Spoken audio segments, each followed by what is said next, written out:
Science নিয়ে আমরা পড়াশোনা করেছি, তার মানে তো এই না যে আমরা জেই দেবো, আমরা নিট দেবো দিয়ে আমরা ডাক্তার হব বা আমরা ইঞ্জিনিয়ার হব। ছোটবেলা থেকে কিন্তু আমরা দেখো আইনস্টাইনের কথা শুনেছি, আমরা সবাই শুনেছি, আমরা এপিজে আব্দুল কালামের কথা শুনেছি, এবং অনেক ক্ষেত্রে দেখো আমরা এরকম ভেবেছিলাম যে ওদের মতো যদি হতে পারতাম তাহলে খুবই ভালো হতো। ওই এখন সময়টাই হচ্ছে ওই জায়গায় এসে দাঁড়িয়েছে যে তোমরা যদি ওদের মতো হতে চাও তাহলে কিন্তু ওই স্টেপটা তোমাদের এখন নিতে হবে। কি করতে হবে স্যার? এই জন্য তোমাদের পরীক্ষা দিতে হবে। কিসের? IAT বলে একটা এক্সাম হয়, যেটা আইজার বলে কিছু কলেজ আছে, এই সমস্ত কলেজে ভর্তির জন্য। এই সমস্ত কলেজে ভর্তি হলে কি হবে, তুমি ভর্তি হলে আর ডাইরেক্ট তখনই কিন্তু তুমি ডাইরেক্ট বিজ্ঞানীদের সাথে তোমার যে রিসার্চ করা সেটা শুরু হয়ে যাবে। তা এমন একটা জিনিস এই আইজার, এবং এর নাম কিন্তু গোটা পৃথিবীতে বিখ্যাত। আর পৃথিবীতে এমন অনেক কিছু আবিষ্কার হচ্ছে যেগুলো কিন্তু আমরা জানতেই পারছি না। আমাদের আইজারের ভূমিকাও কিন্তু সেখানে আছে, আমি জানাবো সেগুলো এক্ষুনি। তো আইজারে আমরা এই যে IIT বা নিট, এর থেকে কিন্তু আইজার এখন অনেক বেশি আস্তে আস্তে পপুলার হচ্ছে। এখানে যেটা 48 লাখ প্যাকেজ যেটা লেখা আছে, এটা কিসের জন্য বলতো? তোমাদের হয়তো বেশিরভাগ জনে জানবে যেটা স্যালারি প্লেসমেন্ট হয়তো হয়েছে সেই জন্য 48 লাখ প্যাকেজ হয়েছে। না না, এই 48 লাখ প্যাকেজ দেওয়া হয়েছে শুধু পড়ার জন্য, যে তুমি পড়ো, তোমাকে সরকার দেবে 48 লাখ মান্থলি, তোমাকে ইয়ারলি তোমাকে 48 লাখ দেবে, তুমি পড়াশোনা করো। আইজারে না, আইজারে না, আইজার থেকে তুমি যখন অন্য জায়গায় পড়াশোনা করতে যাবে আর হায়ার ডিগ্রির জন্য, সেখানে তোমাকে দেওয়া হবে। এখানে এই পরীক্ষাটা আসলে কাদের জন্য? আইজার পরীক্ষাটা আসলে অ্যাকচুয়ালি কাদের জন্য? দেখো, মুখস্থ বিদ্যা নয়, মুখস্থ বিদ্যা নয়, ঠিক আছে? এবং গবেষণায় আগ্রহী, ছোটবেলা থেকে যারা আমরা সায়েন্টিস্টদের বেশি ভালোবাসি, সায়েন্টিফিক মুভি দেখতে খুবই ভালোবাসতাম। দেখো তো আমাদের মধ্যে অনেকজন আছে যারা সায়েন্টিফিক মুভি দেখতে অনেক ভালোবাসে, তাদের জন্য।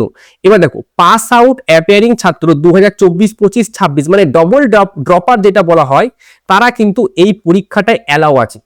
এখানে তুমি কি কি পড়তে পারবে শোনো। যারা ভবিষ্যতে বিজ্ঞানী হতে চায়, মহাকাশ, ন্যানো প্রযুক্তি, ক্যান্সার রিসার্চ, কোয়ান্টাম ফিজিক্স নিয়ে কাজ করতে চায়, এদের জন্য পারফেক্ট জায়গা একটা। অল টাইম তুমি অল টাইম কি করবে, তুমি প্র্যাকটিক্যালের মধ্যে থাকবে।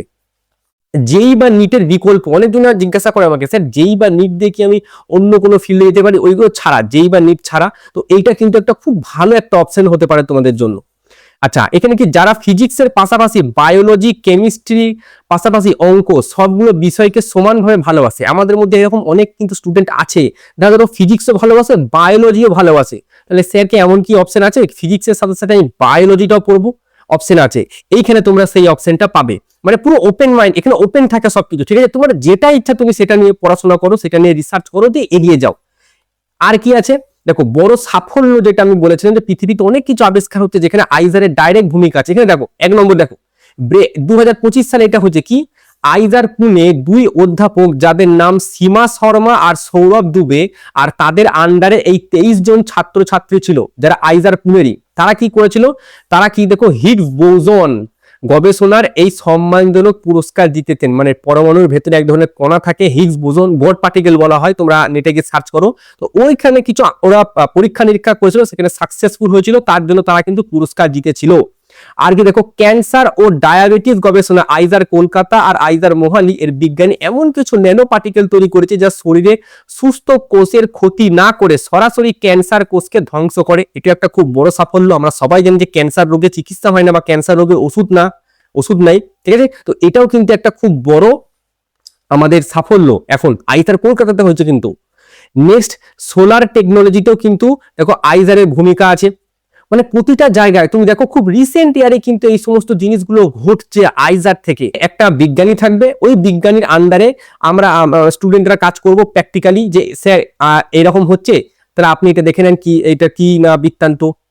তো এই সমস্ত জিনিসগুলো কিন্তু এখানে হয়। আরো ডিটেলসে যাই, শোনো। 2025 সালে, এবার শোনো কেমন ভাবে ভাইরাল হচ্ছে জিনিসটা, শোনো। 2025 সালে 1,20,000-এরও বেশি ছাত্রছাত্রী রেজিস্ট্রেশন করেছিল, যে পরীক্ষায় বসেছিল 90 থেকে 1 লাখ, ঠিক আছে? এবার দেখো, 2023 সালে পরীক্ষা দিয়েছিল কতজন? 34,000 জন। 2024 সালে প্রায় ডবল হয়ে গেছে। 2025 সালে দেখো 1 লাখ জনেরও বেশি। এটা হচ্ছে 2026 সাল, তার মানে আরো বেশি। এবার সিটও বাড়ানো হয়েছে সেভাবে, ঠিক আছে? সিটও বাড়ানো হয়ে গেছে। এই পরীক্ষার যাবতীয় যা ডিটেলস আমি নিয়েছি, এগুলো কিন্তু সব অফিসিয়াল ওয়েবসাইট থেকে, তার লিঙ্ক আমি নিচে দিয়ে দেবো। আরেকটা জিনিস আমি তোমাদের দিয়ে দেবো যে এই আইজার পরীক্ষাটা যারা যারা মানে আইএটি, আইজার বললে ভুল হবে, আইএটি বলে পরীক্ষাটা তোমরা যারা যারা দিতে চাও, তো তাদের তো পিওয়াইকিউ দরকার।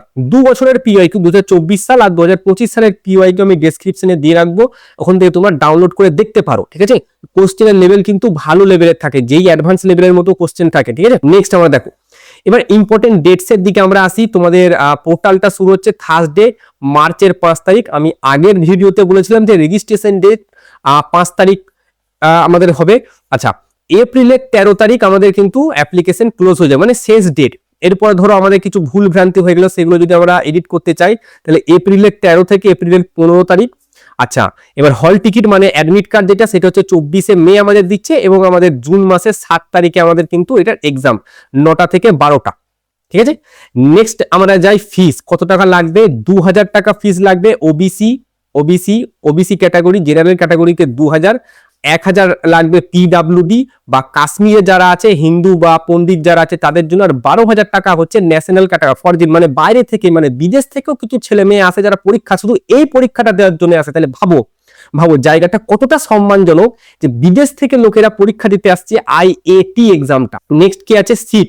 এবার দেখো, সিট হচ্ছে টোটাল 2343টা সিট আছে, ঠিক আছে। আরো কিছু সিট বাড়ানো হয়েছে, এখানে প্রত্যেকটা জায়গার সিট এখানে লেখা হয়েছে। এখানে বিটেক আর বিএস ফার্মার জন্য এই সিটগুলো। আচ্ছা, বিএস এমএস প্রোগ্রাম এটা হয় আমাদের 5 বছরের 5 ইয়ার্স, আর এটা হয় আমাদের 4 ইয়ার্স, ঠিক আছে। এবার এইখানে যেটা কলকাতা বলে একটা দেখো, আইজার কলকাতাতে দেখো এখানে সিট কতগুলো আছে? 280টা। 2024 সালে মেবি বা 2025 সালে এই আইএটি পরীক্ষায় যে ফার্স্ট হয়েছিল তার কিন্তু বাড়ি কলকাতাতেই, ঠিক আছে, তার বাড়ি কলকাতাতেই ছিল। দেখো গুরুত্বপূর্ণ নোট কি বলছে যে এখানে আমাদের যে পড়াশোনা করার জন্য পিএইচডি যদি বাইরে করতে চাই তাহলে 40 থেকে 60 লাখ টাকা আমাকে দেয়া হবে, আমি পিএইচডি করি। তার মানে 60 লাখ টাকা যদি হিসাব করতে 5 লাখ টাকা, তার মানে মাসে 5 লাখ টাকা করে তুমি শুধু পাচ্ছ কি জন্য? না পড়াশোনা করার জন্য, পিএইচডিটাকে কমপ্লিট করার জন্য তুমি 5 লাখ টাকা করে পাচ্ছ। নেক্সট দেখো, এবার প্লেসমেন্ট। এই প্লেসমেন্টটা আগে ছিল না, ঠিক আছে, আগে কিন্তু ছিল না, ইদানিং শুরু হয়েছে। কারণ বেশিরভাগ স্টুডেন্ট কি করতো? বাইরে পিএইচডি করতে যেত এবং সেখানে ছাড়া এই 40 থেকে 60 লাখ টাকা কিন্তু পেতো।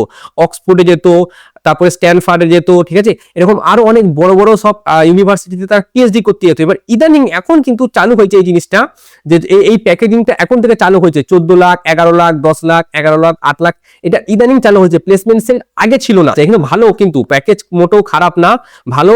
টিসিএস কোম্পানি এসছে, তারপরে এখানে তোমাদের ডক্টর রেড্ডি কোম্পানি এসছে, আর এখানে গুগল কোম্পানি এসছে রিসার্চের জন্য, গুগল রিসার্চ ব্যাপারটা এটা। এই তো গেল এই আইজারের ব্যাপারে একদম ডিটেলস পুরো ভিডিও। এরপরেও যদি তোমরা আরো কিছু জানতে চাও তাহলে কিন্তু সেটা কমেন্ট সেকশনে বলে দিও, আমি তোমাদের বলে দেবো।